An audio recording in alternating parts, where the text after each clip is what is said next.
I want to have a look at this multifunction USB-C type hub. It's got HDMI, VGA, USB 3, TF and SD card reader, and also it has an Ethernet connection on it, I believe. And any of these things might be quite useful. You tend to only find these features on hubs which have a C-type connector, but unfortunately you seldom find a C-type connector on a Windows laptop. But what you can buy, which I happen to have one of, is these little A to C connectors. And the Apple things, of course, tend to have C-type outlets on them, and most modern phones have a C-type outlet on them as well.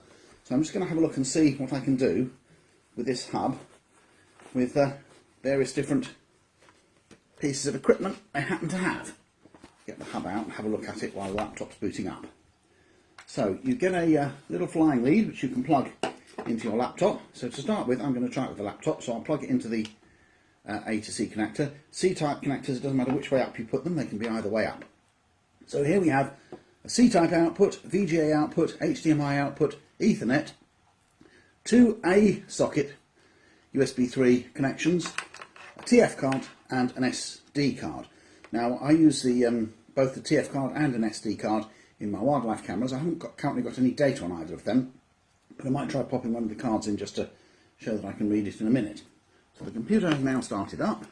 So what I can now do is I'll plug this in to a USB port.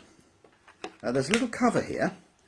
Presumably you can put things that you might find useful in here, like for example my A to C connector would fit in there, or a memory card or anything like that. It's held in place magnetically. That's quite nice. You can see the little magnets on both sides. So that's quite a useful little secret hidey hole for stuff. The disc. And in a minute it should appear, hopefully. There we are.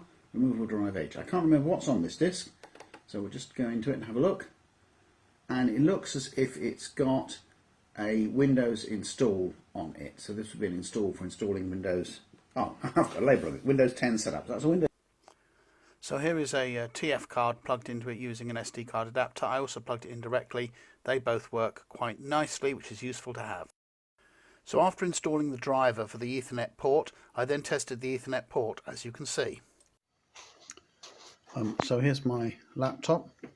I've got the Ethernet cable plugged into the USB 3 port, and as you can see from the screen here, that's the only internet connection I've got turned. That's the only network connection I've got turned on, and my internet is very clearly live. So all good to go. By the way, I did try this HDMI cable in the HDMI connection here, but that doesn't work, and I'm pretty sure that's because this is plugged into an A-type port using an A to C adapter. The C-type port actually has some extra signals in which do enable you to use things like an HDMI cable on a USB 3 hub, but it won't work plugged into an A-type port. So until I have a computer with a C-type port, I won't be able to use that, but it's quite handy to have nonetheless, because sooner or later all PCs will have C-types.